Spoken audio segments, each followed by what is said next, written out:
I thought my mother's return would be a joyful reunion, but she brought endless pain and betrayal. She told me she never left me, but I felt deep deception in her embrace. Is she a savior or the beginning of another disaster?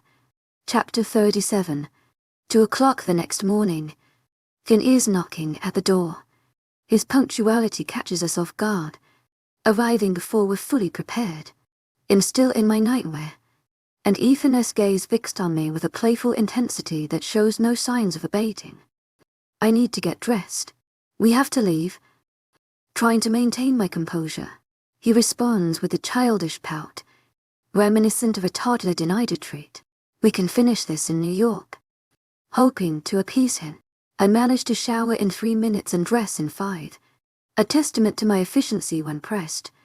Downstairs, Ethan waits with our bags, his earlier sulk replaced by anticipation.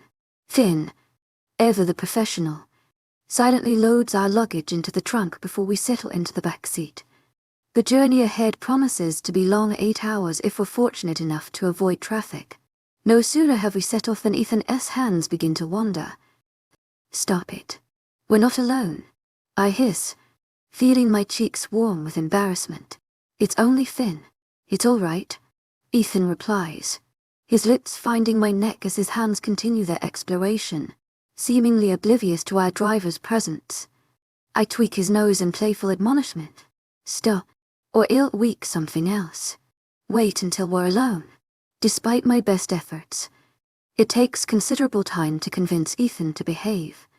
I spend most of the trip dozing, acutely aware of poor Finn witnessing my struggle to keep Ethan's hands at bay. I'm sorry. He can be a handful. I apologize.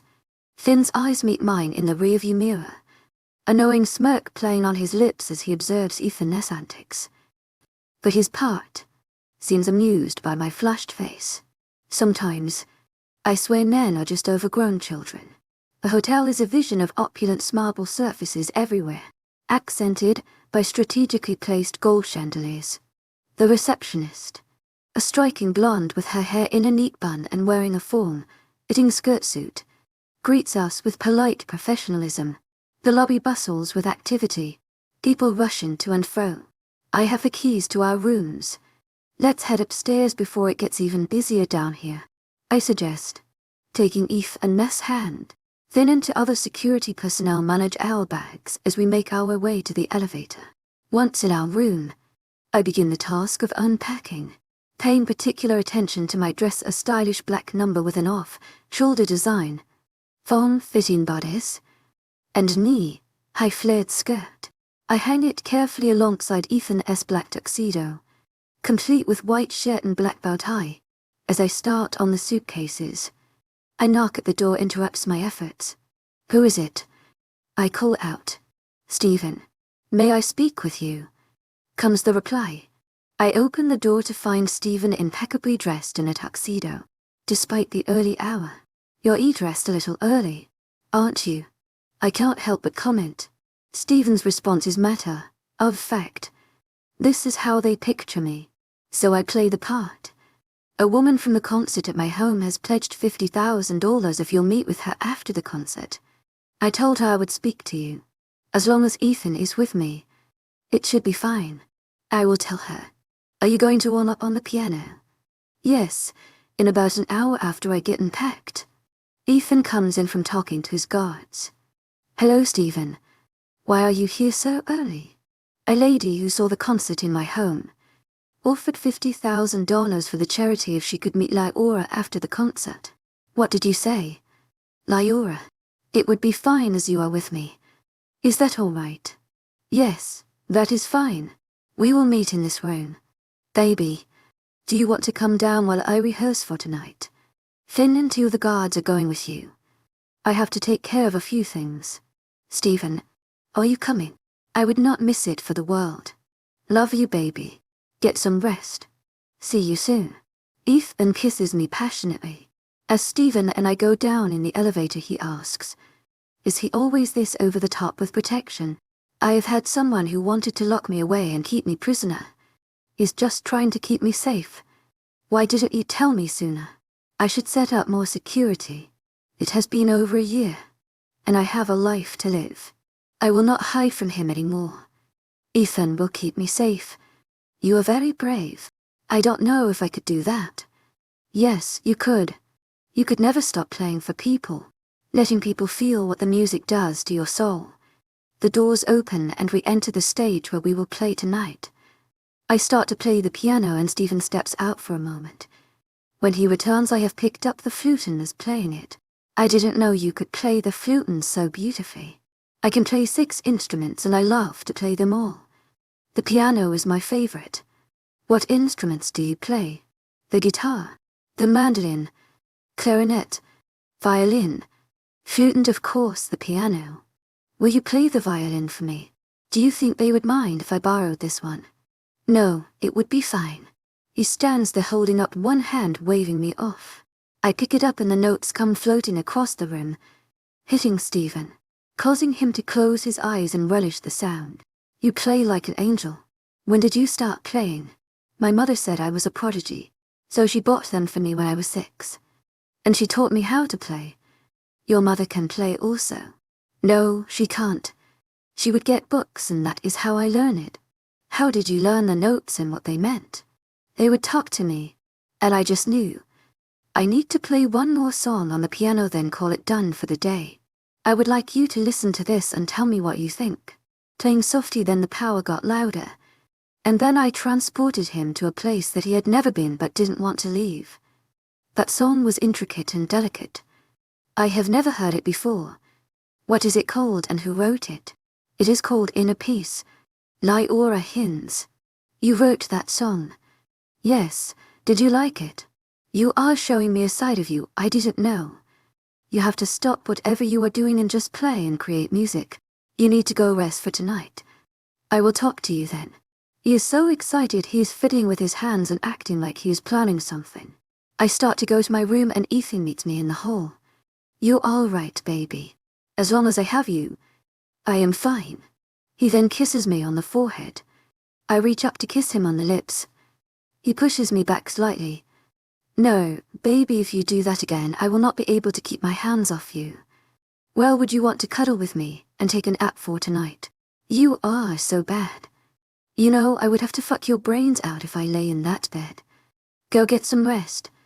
I will be up at 4:30. She kisses him on the cheek and leaves. That night I am behind the stage, twisting my hands waiting for my turn to play Mr. Hughes steps out to introduce me on stage. Now for a very talented woman, new to the music world. Miss Lyora Hins. He walks over to me and gives me a peck on the cheek. When my fingers touch the keyboard, the sound comes out in waves of calm and gentle surrender. I play my 2 songs and stand to leave. The people stand to clap and show how much my music meant to them. They are showing their love of my wondrous talent. Stephen comes back on the stage gesturing for quiet. I have a wonderful surprise for you. He summons a man from the wings to bring out a violin. He then hands it to me. Play for them. Play for me. Most of all, play for you. A tear forms in my eyes as I take the violin and play the hell out of it, sending waves of emotion over the crowd. The piano shows strength, but the violin shows passion. The room erupts, everyone is standing. This time the clapping was endless. The whistling was surprising. Stephen comes out to lead me off stage. I told you that you and music are one. When I leave the stage I head straight to my room. The guards and Finn at my side.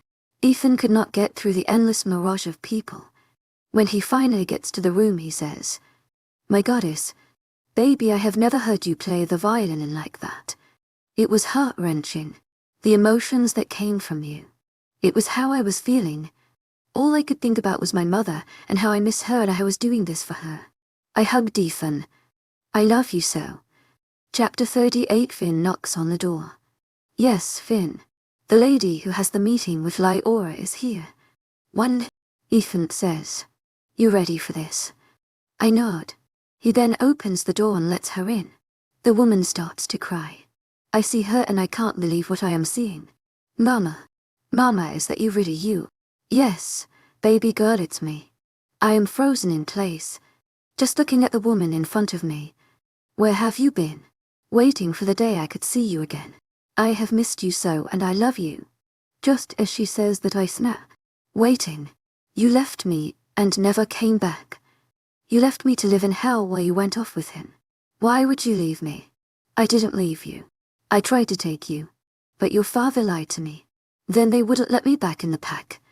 He was to take Jackson and I was to take you, and I was to take you, and then every 6 months swap you guys. That way we got to raise the two of you. I swear I never left you. He took you from me. Both of you. What? You changed your mind and decided to just forget about us then? No, baby. He said he wanted to let you stay for a few more days while I got it all set up at our new home. When I went back, they would not let me in to get you. They beat the shit out of me. Gareth came to see what was taking so long and saved me. Who beat the shit out of you? That makes no sense. The Alpha and Beta ordered them to keep me out and said I couldn't have you. I went to the council for help. But I had no rights to you. I didn't do the paperwork and he did. I never thought he would do this to me or you two. I'm crying. Do you know what they did to me? How the two of them made me feel because of you. I can't do this right now. I'm too tired. Ethan holds me tightly. We can meet tomorrow. He tells her, I will come here at 10 and we can talk. Just remember one thing, I love you and I tried to get you. She turns around and heads for the door sobbing. She stops for a brief moment. I always knew you would make music. And it always did and always will show the love you have in your heart. She then walks out the door. I hold on to Ethan and start to cry in his arms. Can I believe her? Do you think he did this to us?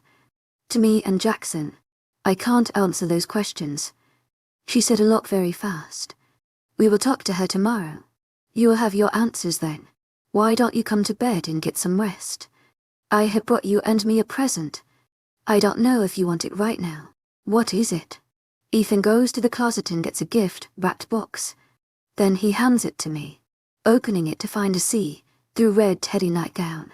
I know you don't want to do that tonight. With all that has happened, maybe in a day or two. I don't know anything else that would take my mind off of things. I love how you distract me. No, we will wait. You have too much on your mind to enjoy it this evening. I am here to listen and take care of you. The next morning, when the two of us wake up, we both need a shower and to get dressed. This room is a suite with a living room area. Ethan orders room service for breakfast. She will be here in 10 minutes. How do I handle this? I am here, don't worry, I won't let her hurt you. You have been talking about your mother and how she loved you. Maybe this is a gift getting her back in your life. There is a knock on the door. Finn enters the room. That lady is back. See her and please. Ethan says without leaving my side. You have a seat. Ethan pulls the chair out for her to sit. Good morning, baby girl. Did you have a good night's sleep? I just couldn't answer her. But Ethan speaks. We have a lot of questions, but I don't want to keep calling you liar as mother. What would you like me to call you? My name is Alara. Ask anything you want. To be honest, I was a little afraid to come last night. I was sure if you would want to see me ever again after losing you so long ago. I'm trying to keep my voice under control. You said last night that you had to leave and that you were going to take us with you. Why did you have to leave? Weren't you happy with your husband? I was foolish and didn't wait for my mate. I got pregnant with Jackson. We decided to marry. Especially since your father had already lost his mate 6 months before we met each other. Dad lost his fated mate. She died in a car wreck. Your father got drunk and was a mess. So we talked, and I tried to help him. I worked at a bar, as he came every night. After a month I started to care for him and felt bad that he was alone. One thing led to another, and Jackson was on the way. Your father told me that if my mate came, he would understand if I left. We decided that before we even got married, we didn't love each other. Over time I came to care for your father, but I never loved him. It was a mistake I was paying for. Dad knew you didn't love him, but you seemed so happy. It was hard, but I tried to make him and you happy. The funny thing is, after 12 years I started to believe I didn't have a mate. Then, surprise. One day he was there visiting from another pack. I couldn't believe it. I went to your father before I did anything. I never slept with him, or I only talked to him and explained what happened and that I had a husband and 2 kids. Gareth said that it was all right, he understood and would like to meet you and had no problem having you live with us. What pack is Gareth from? The Sunrise pack. Your father said I could go. He understood. I could see he was angry about how things were, but I understood that we had been together for over 12 years. The mate bond between me and my mate was strong, just like yours and Ethan's is. The rest I told you last night. Chapter 39. I look at my mother. Explain. Last night. I was too upset to understand what you said. We went to the Alpha to explain what happened. He gave me permission to leave with Gareth to go to his pack and set a home up for us. He even made a remark that it would be nice for us to have a little time alone before we brought kids into it. Alpha Kevin. He said that and didn't try to have you stay and help out the pack. I mean, we didn't have a Luna at the time. He was fine with it. At least that is what I thought. So we went to Gareth's pack so I could meet and talk to his Alpha and set up a home for the 3 of us. You were coming with me. When I came back for days later, the guards stopped me at the gate. Gareth was at the hotel waiting for me. I didn't understand what was going on. The guards had boxes there waiting for me. I told them that I had to get you, but they said I wasn't allowed in, that all of my stuff was in these few boxes. I called Gareth to tell him what was happening. He said he'd there shortly. He had to drive there obviously, and I had our car, so he had to get a taxi. I loaded the boxes into the car and the guards said I had to leave the gate. I told them that I was outside the gate. I was waiting. They told me that if I didn't leave, I would go to the dungeons. I told them that I had all rights to stand on this ground, that they were still my pack. Ethan asks, you hadn't pledged to the other pack or signed the transfer papers? No, nothing. I was coming back for Lyora and to finish the paperwork. The guards walked over. All 4 of them. They took turns beating on me. When Gareth got there, I was unconscious. He told me that they were still kicking me. He went apeshit crazy and got me out of there. I don't know how. I woke up 2 months later in hospital. Gareth's Alpha called Alpha Kevin, but he refused to even acknowledge him. It almost caused a war. I remember that. Alpha Kevin is one of our allies and called us for help. He said, I went to the Werewolf Council, but they told me there was nothing I could do because I hadn't filed the papers, and Rogan already did.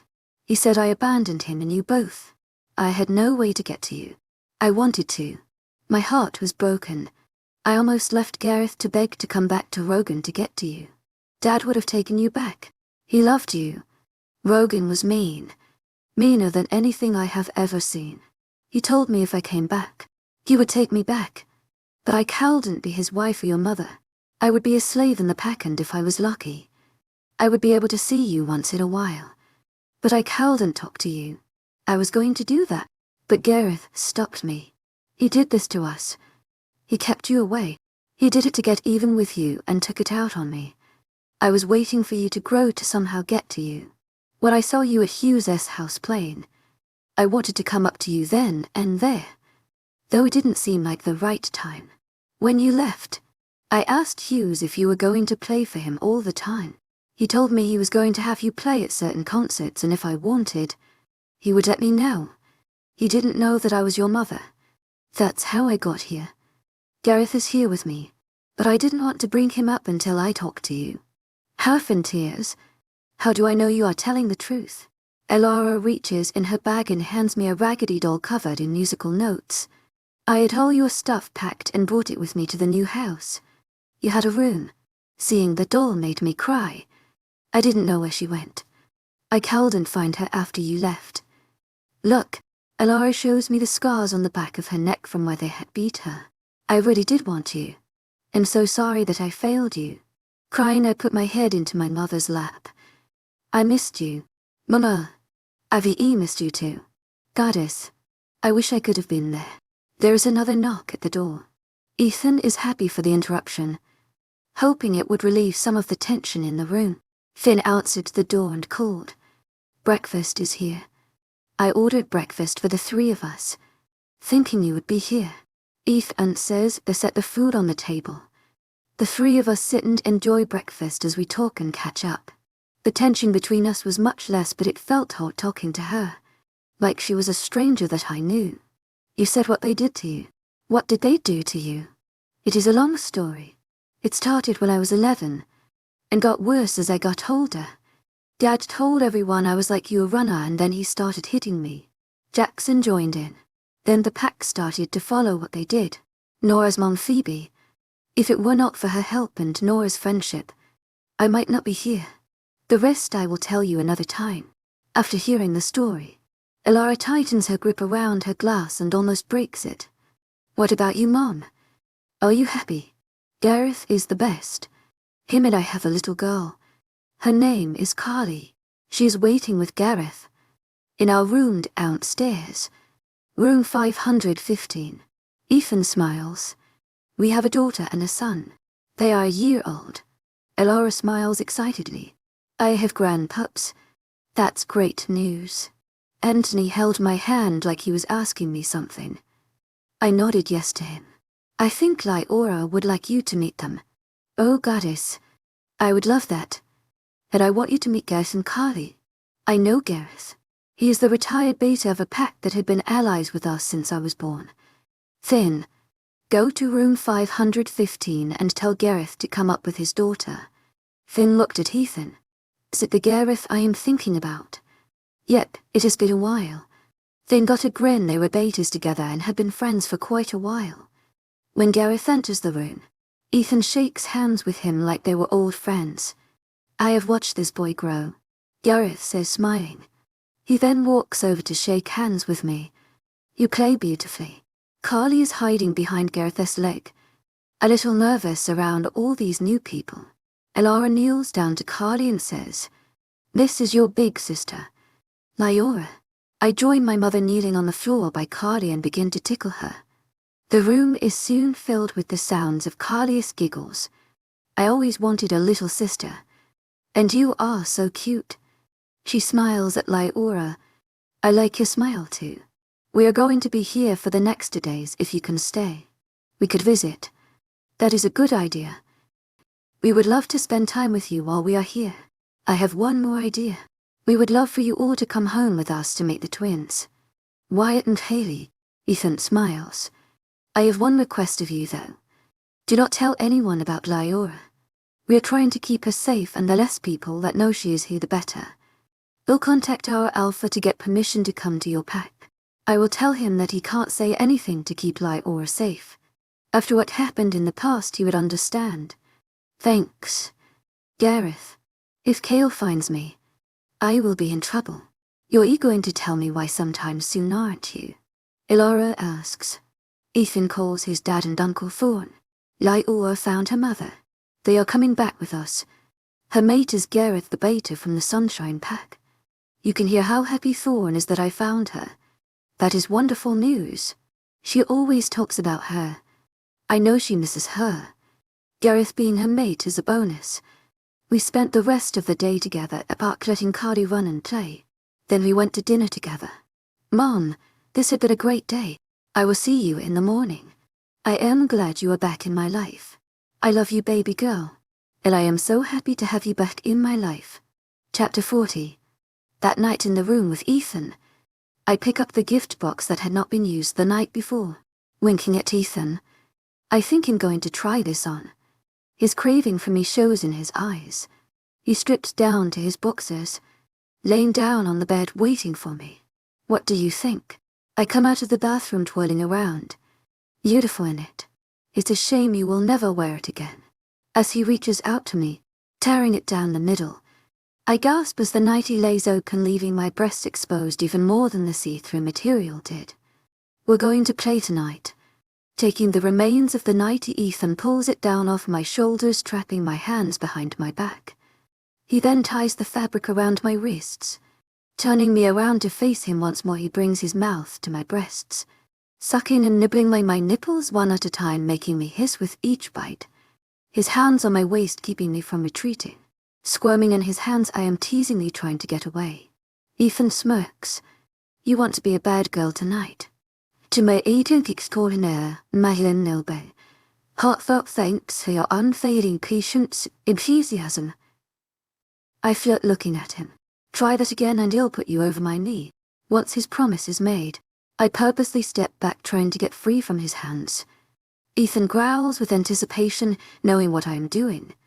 Well, you are such a bad girl. He then picks me up laying me across his lap. I squeal in excitement. This is what you want. This is what you'll get. As he starts to spank me playfully. After a few smacks he lifts my chin. So my eyes meet his. Are you going to be good? I shrug my shoulders like I don't know. You want more? He spanks me one more time, then stands with me in his arms and throws me on the bed face down.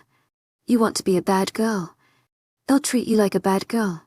Lifting my ass in the air, he pulls his boxers down, releasing his overhard and erection. Holding my hips, he thrusts into me deep and hard, causing me to gasp and pull against my restraints. Ethan smacks me again. Stay still. Fisting my hair in one hand, he pulls me back as he thrusts faster, deeper, and harder. I begin to moan and grind my hips back to meet each thrust. The harder he thrusts into me, the tighter my walls wrap around his erection. Baby, you feel so good. Come for me.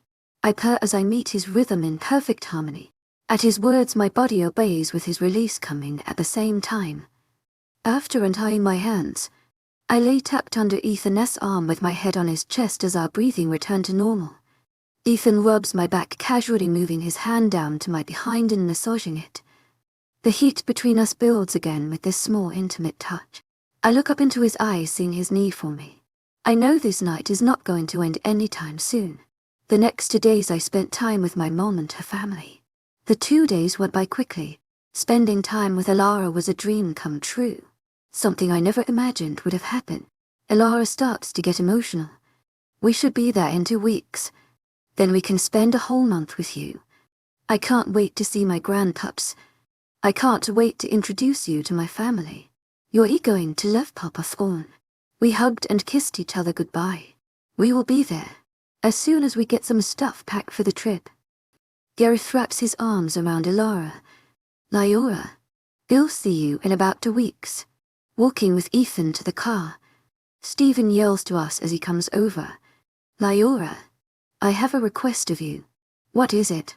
Stephen, I want to have a concert that shows your extraordinary capabilities. You will play 3 songs on 5 different instruments. With the orchestra accompanying you, I want you to be in center stage. I don't play 5 instruments. Only for that are in an orchestra. I want them to see you for who you are and your amazing talent. To do this, you need to learn another instrument. Pick any instrument you wish to learn that belongs in orchestra. If you decide this is something you wish to do, you would have until January of 2022 to learn it. I have so much going on. I don't know if I can learn an instrument that fast and be good at it. I will try. I want to have your concert in California. It gives you a little over 1.5 years to learn the instrument, mister. Carter can help you with this. Make sure you practice no less than 20 hours a week to keep your edge. I am going to medical school. I don't know if I can do this. Worry is showing on my face. Is it something you would like to do? You can see he is hoping I would do this. I feel guilty letting him down. I think I need to talk with Ethan alone. Can I get back to you in a week? To my agent extraordinaire, Madeleine Nelben. Heartfelt thanks for your unfailing patience, enthusiasm. Smiling, I hugged him. Goodbye for now. I know I still owe you 2 more concerts. Riding home in the car, Ethan asks, "Are you happy?" Unbuckling my seat belt, I slide over to put my head on his shoulder. I didn't think I could ever be this happy. You and my family make me this happy. Baby, you make me this happy every day. I'm so glad you came into my life. As we pull in the driveway, we are greeted by Papa Thorn holding Haley, along with Grand holding Wyatt, as well as Bethany and Jose. I hopped out of the car. I have missed you all so much. I ran over to hug the babies. I am so happy to be home, a word that has come to mean so much to me. Home.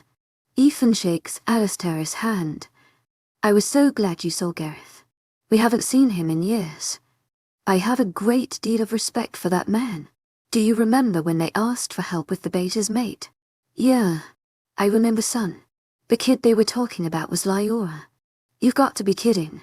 I remember we didn't get involved because we were allies with both packs. I wish we could have helped get Lyora out of there. Chapter 41. The 2 weeks went by slowly. Mum and I talked on the phone every day. We're coming tomorrow. We should be there sometime in the late afternoon. That's great, Mum. We have the rooms ready for you. Gareth. And Carly. I think my husband and the 2 grandpas are looking forward to spending time with Gareth. They are talking about getting a card game started.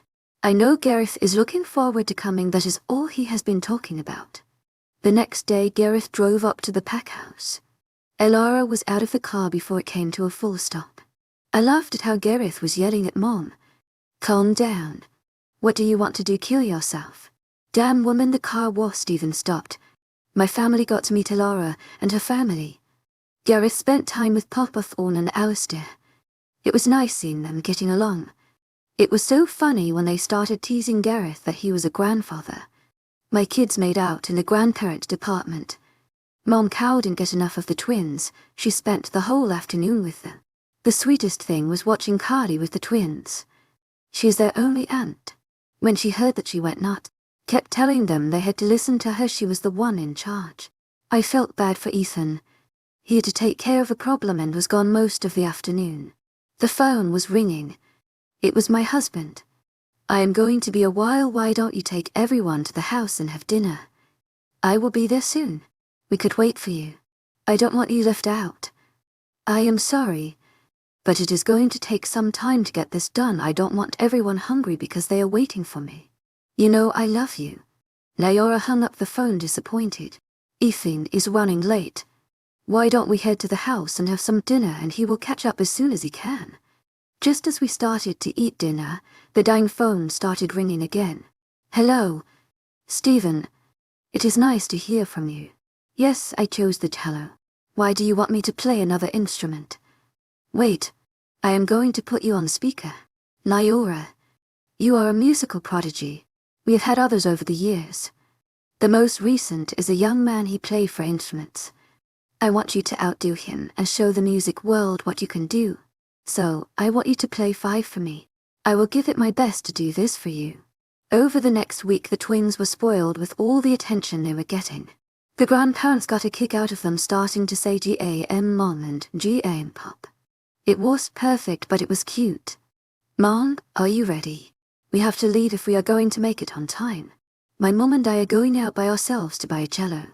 I am ready. We have to stop at a store. I want to buy a present for the twins and Carly while we are out. You are spoiling them too much. I leave in 2 weeks. And I won't be back for a while, and I want to know I love them. Let's go and get some lunch and then we can get the presents. We had the presents and were on the way out of the store. I started down the steps. For some reason I was feeling lightheaded and dizzy. At the bottom of the steps my whole world was turning black. I faintly heard someone screaming. Elara screamed. Lyora. Lyora. She took my phone and called Ethan. Ethan, we are at the Walmart by the music store. Lyora has passed out and I can't wake her. An ambulance is on the way. I am coming. Did she get hurt when she passed out? I don't think so, she just fainted. And I am scared. Hurry up and get here. My eyes opened to find me in the hospital. How did I get here? Ethan was standing next to me holding my hand. How are you feeling? I am fine. What happened? You passed out. The doctor is running tests. He will be back soon. I don't remember anything but getting lightheaded and someone screaming. Your mom saw you pass out and screamed. She called me and we brought you here. It wasn't long until the doctor walked in. Ethan's concern was showing on his face. Is she okay, doctor? She's more than okay. Luna. To my agent extraordinaire, Madeleine Nilben. Heartfelt thanks for your unfailing patience, enthusiasm. You are having a pup. Ethan looked at Lyora. He had the brightest smile. Do you want an ultrasound of the pup? We both nod. Ethan says, yes, please. He brings out the machine. We have done this before. Right, Luna. He then runs the wand across my stomach. There you can see him. Luna, you have done it again. Look, there is number 2. You are having twins. Ethan hugged the doctor, shocking him. Thanks, Doc, that is the best news. Ethan picked me up and carried me out to the car. He was walking on air, he was so excited. I see you are happy about this. You have made me a happy man again. You always make my world better. But this is beyond anything I expected. Are you happy about the new additions? I love that I am having your pups. There are things that I have to change in my plans, but it is all worth it. He reaches over, kissing me so gently, telling me how much he loved me. Everyone was there wanting to know what was wrong. Do you want to tell them? No, you tell them. You are dying to let the world know. They let her come home, is she all right? Then asked worry for his little one. Well, I guess this is not that bad. Here goes. She is pregnant. The eyes on everyone's faces were filled with shock. Then the house started yelling and congratulations sounded from everywhere. I have to tell the pack I am going to be a father for the second time. Mom came over. I am so happy for you. I wish you could be here when I have my pups. We have to figure out how to let you see them more often. Don't you worry about that. Now that I have you back in my life, I will not let you go. Chapter 42.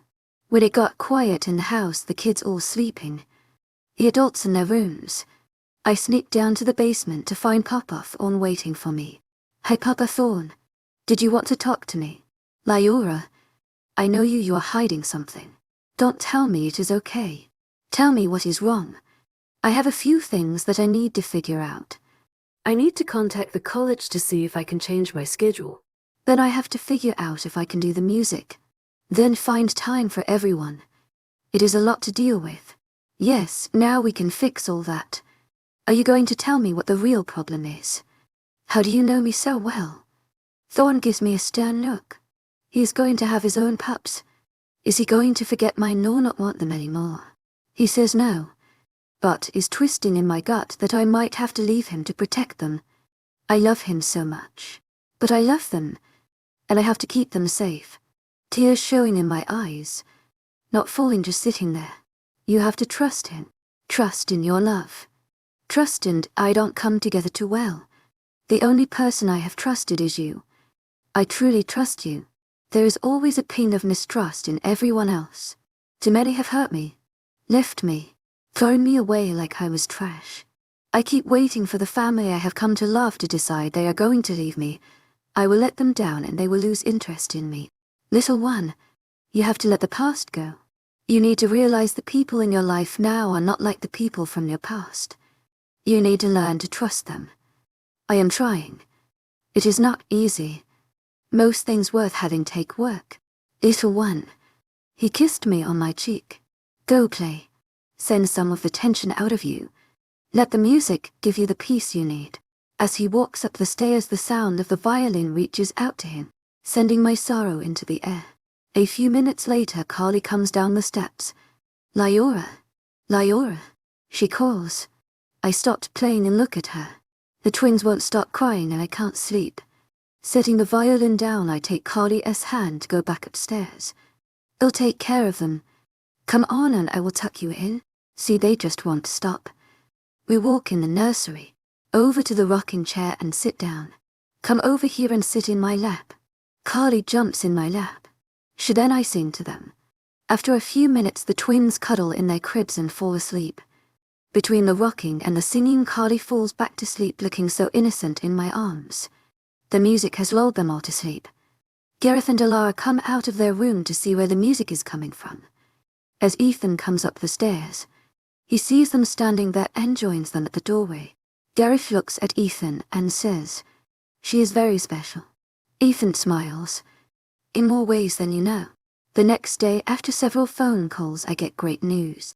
"Mom, you won't believe this, but they are going to work with me at a school. We told you they would. You are so close to finishing." Being the Luna, I think, had a lot to do with it. They don't want to piss off the alpha. We all know if you piss off the wife, you have a very unhappy husband. So what are they doing with the schedule? They are going to let me intern during the summer. After the pups are born, I can restart my hospital rounds. What about the cello? How are you going to do that, mister? Carter has agreed to come 2 days a week for about 2 hours a day. With everything I have going on, that is all the time I can spare. I still need to put in so many hours between working at the hospital and being Luna. He seemed to understand. Mom and Gareth were all ears, sitting in the living room listening to how things worked out. Carly is upstairs playing in the nursery with the twins when she decides that she wants to go into the kitchen. As she comes to the top of the staircase, there is a gate blocking the way, so the children cowered and fall and get hurt. Carly, thinking she's a big girl, climbs over the gate and trips. What was that? It sounded like someone falling on the steps. The 3 of us get up and run to the stairs. Gareth was the first one there. He yells. Her neck is twisted under her body, and she is bleeding out her nose and ears. When Mom and I reach her, Mom drops to her knees. She yells, "Hiss Jackson, get a doctor. Gareth, run, get a doctor." I lay Carly flat on her back. Mom, you have to stop crying, and Gareth, please calm down. How am I going to calm down? She has to get to the hospital. Gareth looks at me like I am crazy. Calm down. I got this. Placing one hand on the side of her neck and the other on her chest, I let the blue light leave my hands. Both Gareth and Ilara stare in bewilderment. What the hell is going on? Gareth whispers to Ilara. Within a minute, Carly's moving. I pick her up. Little sis, what on earth are you doing? Setting her on her feet as if nothing had ever happened. Carly hugs me. You made me warm. I'm hungry. I'm going to get something to eat. Then takes off into the kitchen. Ilara orders. Explain this to me. I whisper to Ilara and Gareth. I will show you later. Thorn saw the end of what I did and is mad. Standing in the hallway, he glares at me. What happened? Gareth stammers. She fixed her, still not believing what he just saw. Thorn looks angry. You didn't. You know better. She would have died if I didn't. Somebody better tell me what the hell is going on here. Ilara says, getting everybody's attention. In mind linking my brother and Ethan. Just wait here. Thorn says, as his glare is telling us not to move. I need you to come here now. Bring Bay to Brandon. Alistair and Ethan come running into the house with Brandon close behind. They see me on the floor with Ilara, and Gareth standing there looking dumbfounded. What's wrong? Ethan asks. Why are you on the floor? She broke the rule in front of them. Ethan helps me to get off the floor as Gareth helps Ilara. Lyora, why, you've been told not to. Why, she was going to die. We could have taken her somewhere and no one would have known. She didn't have time for that. She wouldn't have made it to minutes. That's my little sister. I couldn't let that happen to her. I wouldn't let that happen to anyone. What are we going to do with them now? I look at Papa Thorn, who has been yelling. I'm going to take some good advice and trust them. Explain to them what has happened. She was almost dead, and so it took a lot out of me. I'm tired. I am going to lie down. I'm sorry, I yelled. Do you need me to help you up the stairs? I'm swaying side to side without an out, and Ethan cradles me in his arms, looks over his shoulder. Please go to the living room. I'll be right back. He carries me to our room to lay me in bed. While he's up there, he peeks in the nursery at the twins, then asks the nanny. The Luna is laying down, would you please check on her for me? She will most likely be asleep. Finn, seeing everyone running to Thorn's house, becomes worried that something is wrong. So he goes over as well. Is everyone okay? I saw you all running over here. Chapter 43. A few minutes later, Ethan comes down the step. He takes a deep breath before confronting everyone. We are trying to keep this a secret. It's bad enough that the asshole alpha is looking for her. If anyone finds out a gift, the whole werewolf community would be after her. So, she's gifted with healing powers. Ilara says in a whisper. Her wolf is light silver and glows. You saw she can heal. As you can see, your daughter is fine. Finn steps forward. She saved my life when my heart stopped working. I have always had a bad vulvic couldn't fix. She fixed it. Ethan continues. Lyora is trying to become a doctor so she can use her gift without anyone knowing it. You need to make sure that no one knows about this. Gareth looks at him. Like you said, she's gifted in more ways than I knew. Turning to Alara, he takes hold of her hands. What would you think if we moved to this pack? Help protect Lyora and watch our grandpups grow. You would leave your pack and come here for her. She saved our daughter's life and gave her back to us. She has the capability to save so many lives. We owe her our protection and love. Alara looks at the other men in the room. Would you want us? I can't picture anything that would make Lyora or me happier. I never pushed her to tell me what happened that brought her here. It seemed to upset her. Was her father that cruel to her, and why is it you don't want Kale to know where she is? I would have thought the way you fought to keep her here you loved her. Thorn scoffed he didn't love her. From what I can tell he kept her to hurt you. When he no longer could hurt you he hurt her instead. Thorn don't go there. Lyora doesn't like talking about it, or telling others it is her past. We should honor her wishes. This is different to Ethan. She is her mother and it was not right what they did to her. It was that bad that you are arguing over telling me. I deserve to know what happened to her. Your ex-husband threw her in a basement to live. She worked for her food and clothes in between his beating her. He had your son. Her brother do the same thing. There is a file in Ethan's office with a record of all the things he did to put her in the hospital. Thorn, that is enough, let it go. Ethan turns to Alara. Thorn can't stand them for what they did. He shouldn't have said it like that. It was your fault, it was his fault.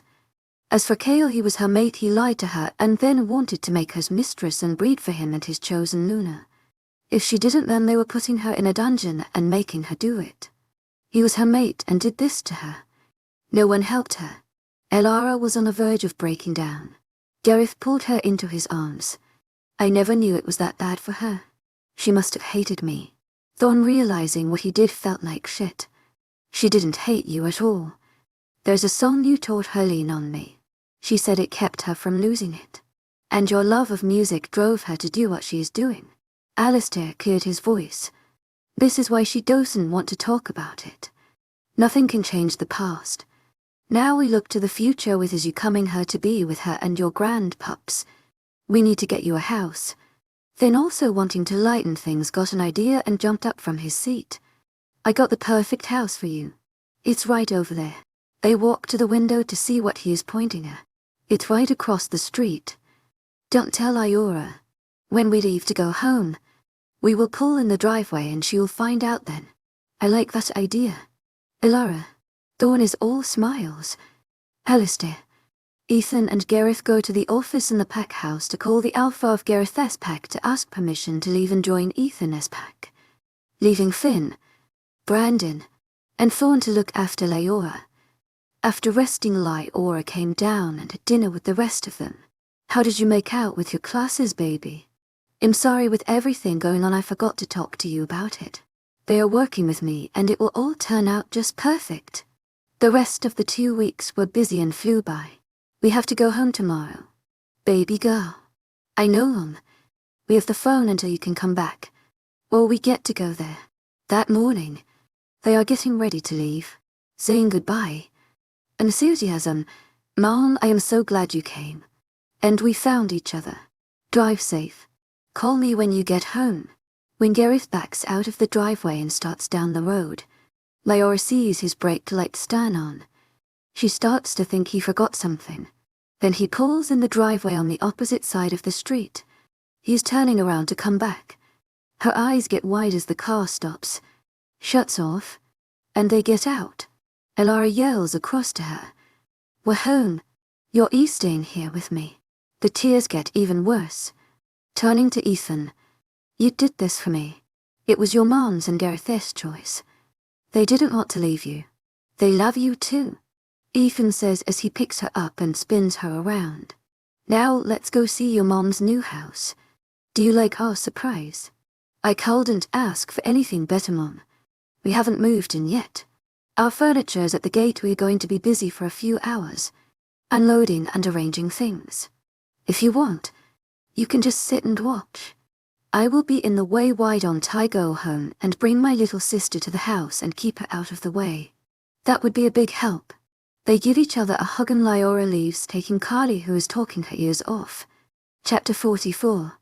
Jackson knocks on my door. Come in. Kale. I need your help. That's Alpha Kale. What do you need help with? I got the orphanage help like you said, but they said that the one person isn't enough and that I need to find someone that cares. So what is the problem? Do I give them someone, and how do you know who cares? Jackson is frustrated. Tell her to interview them herself and pick one. If she doesn't like the one, we get to get rid of her and pick another one. That woman, I think, is doing this to make me pay for losing Lyora.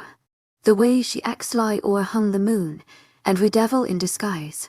I will call her and tell her then I am telling that pain in yes not to bother us again about help. Don't act that way. It will make the pack hate us. Many of them are mad that we lost Lyora as it is.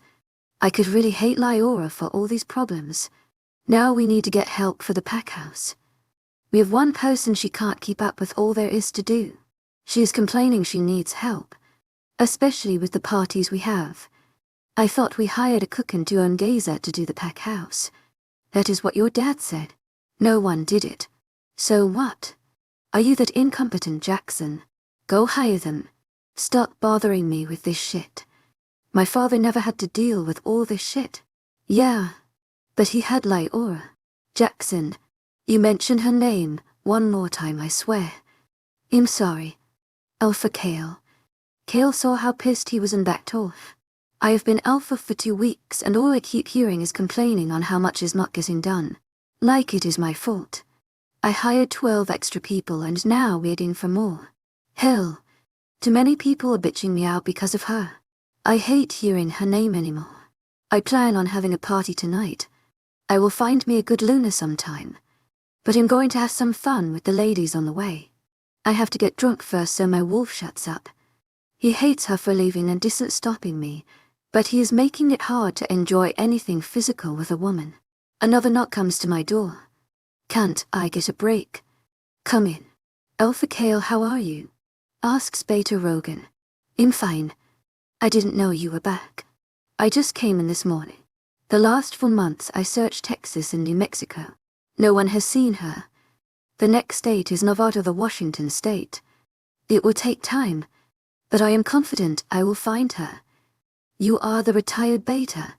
Jackson has the job now. There is no reason you can't go. Let us know if you find her.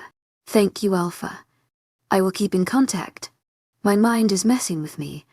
I keep thinking about my pups. I wonder if they look like me or have my hair. I have to stop this.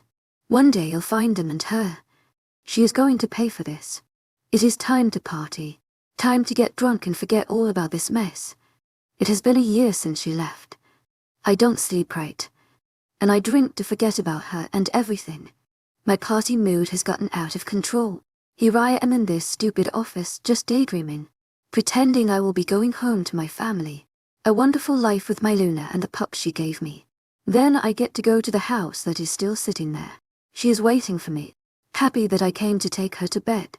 The pain of her not being here is hard to endure. My door slams open. In walks my father, who is always mad at me. Kale, where's your head? I am getting tired of taking care of your mess-ups. Look at you. You are already drinking. It is only 10 in the morning. Son, this pack needs you. You have to get things together.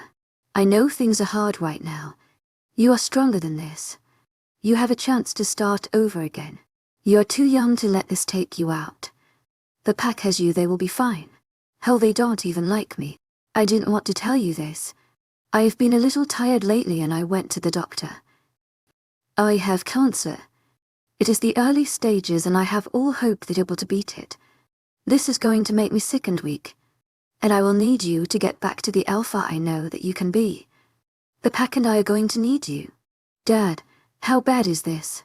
What are your chances? It is really early on. I think the doctor is right, I can beat this. Can I count on you? I want you to think of something else. You have a son out there and this will be his pack in the future. Do you want him to take over a broken pack with no hope of recovering? Or do you want to give him something to be proud of? I never thought of that. For you and my son, I will get my head out of my ass and make sure the pack stays strong. Kale heads straight over to the doctor's office as soon as his dad leaves. Doc, how is Dad doing? I want to start him on treatment. We will go from there. 6 months have gone by. Kale is in his office working when his dad comes in. Kale, you have gotten yourself together. I am proud of you. Elphick Evan is happy his son has turned around. You had a doctor's appointment today. How did it go? Good, I think, but I am tired, so I am going to lay down. I should check in with the doctor myself. He would never tell me the truth. Kale stops what he is doing and has a talk with the doctor. Doc, how is my father? He has had 6 months of treatment. It is working right now. The treatment takes 2 years. Then, in your opinion, he is going to be fine. I can't guarantee that. Cancer is a hard one to beat. We had patients that we thought for sure was going to make it, and at the end of treatment turn around fast, and we couldn't save them. Time will tell. Thank you. I hope this keeps working. Contact me if there is any changes. In 2 years Laura has been gone. We have gotten all her programs all back and running and the pack on track. To my agent extraordinaire, Madeleine Nilben, heartfelt thanks for your unfailing patience, enthusiasm. The training is doing well. We are going to have a new group of guards in 2 weeks. Dad was right. My pups deserve a pack that is thriving and not falling apart. The businesses are making money, and we are in the green. I knew we could do it, even without her. It is hard to think I have pups out there somewhere, and I can't be part of their lives. Not now, at least. In the future things might change. When you pick a Luna, you might have pups with her to raise. Finding a Luna has not worked. No matter how much I try, they do not interest me. I made myself a promise, for the pack, that I will settle down with a she-wolf in the next year even if I don't love her. The pack needs a Luna. Secretly, I am hoping to find her. Dad is still looking for her. It has been close to 2 years. He has not given up on her yet. Personally, I think he is blaming himself. We all should take some of the blame. This is her fault too. She didn't have to leave. She would have had it good if she stayed. It won't be that good when I get her back. She will be punished for what she has done. I promise her, and the pups are never getting away. Kale is getting more and more hateful toward Laura. Chapter 45. Laura is thinking about how wonderful life is and how much being with her mother has made it even better. What are you thinking about? You look like you are off in your own little world. I was thinking how things have changed with my mom here. It has gotten better. I like your mom. She is special. It is like she is mothering all of us and we are grown. Ethan chuckles. How are the hospital rounds going? Your pregnancy is getting further along. And I don't want you to wear yourself out. The rounds at the hospital are long and hard, including having to take the last 2 classes.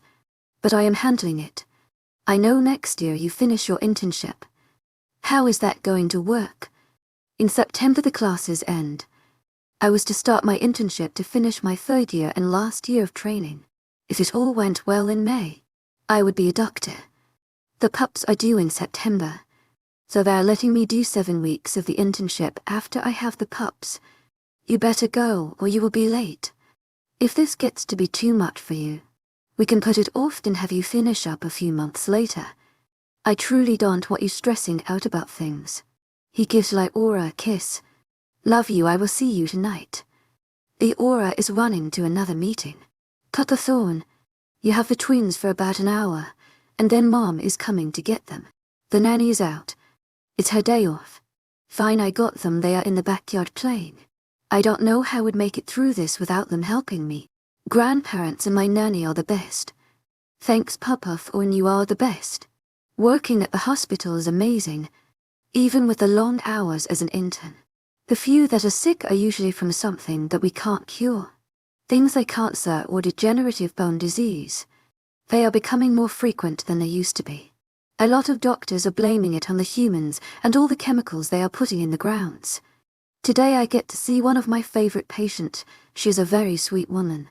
Good morning, Mrs. Jones. How are you doing today? Much better. The medicine seems to be working. She is a woman in her 40s. She has lung cancer. I am healing her a little at a time.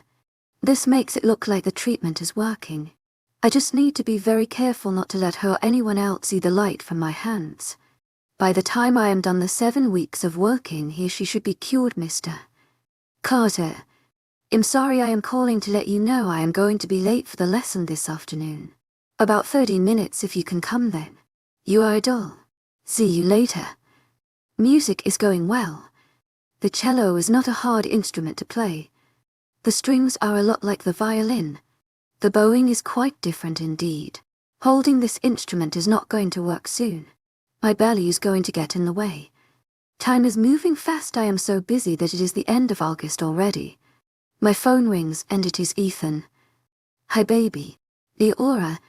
I am calling to remind you about your prenatal appointment today. I remembered. Thank the goddess my classes and internship finished today. I am tired. Try to take it easy. I will pick you up and take you. Right on time he is there. I can always count on Ethan. He is the best mate a girl could have. Let me help you in the car. I will drop you off at home when you are done with the doctors. Unfortunately, I need to go back to the office and finish up some paperwork. That's fine, you have to do what you have to do. I give him a supportive smile. Ever want to take him for granted, he is too special. The doctor is a good man, he's always bright and happy. Luna, how do you feel today? A little tired but good. This belly is getting harder to maneuver with. That is to be expected with only 4 weeks left of your pregnancy. I am a bit concerned about your size myself. Even for twins you are larger than I would expect. Well, the monitor says all is good, they have a strong heartbeat and they are a good size. I will keep an eye on you and see you back next week. My next visit was in the morning and Ethan had to leave the pack to handle some project. So Mom is coming with me. Luna, it's time you go back to bed, rest, you are starting to die late. Mom sounds a little worried. Are the babies all right? They are fine. There is nothing to worry about. We want to keep them inside safe and sound as long as we can. I had to do this last time too, don't worry, it will be fine, Mom. When I get home, I go to my room, I want to take a little nap. I am tired. Ethan came in our room, he was very upset to say the least. Leora, why didn't you tell me you had a doctor's appointment? You have been so busy working, I didn't want to bother you. I am sorry, I meant well. I don't care how busy you think I am. I will always make time for you and the babies. You told me that you were working extra hard so you could stay home with me at the end of the pregnancy. I liked the idea and wanted to make sure it happened. I understand, but I want to be there for you. You are always here for me and the twins. How about you get Haley and Wyatt so we can play with them for a while? The following morning, I woke up to a lot of noise. I see Ethan in the hall. Ethan, you are still home. We are moving you downstairs today. Uncle Thorne is helping me and Brandon. You stay in bed and rest, but we are going to be noisy for a while. An hour later, I am in the new room. Nyora, is that all the stuff you need? In the bedroom. I think I got it all. If not, we can get it later, Ethan. My pups are due in 2 weeks, and I am as big as a house. I don't walk anymore, I waddle, and even that is hard. The stairs and I are not on speaking terms. They're just too hard to go up and down right now. We are now staying in the room next to Papa Thorne on the main floor. When I am not here, he can hear you if you need him. I like it now I can check on her more often. Thorne ruffles my hair, making me fuss at him. I hate when the two of you gang up on me. Uncle Thorne, what would you think if I made this an office for me after we move back into our room? It would enable me to work from home more often. Should be fine, it is empty most of the time.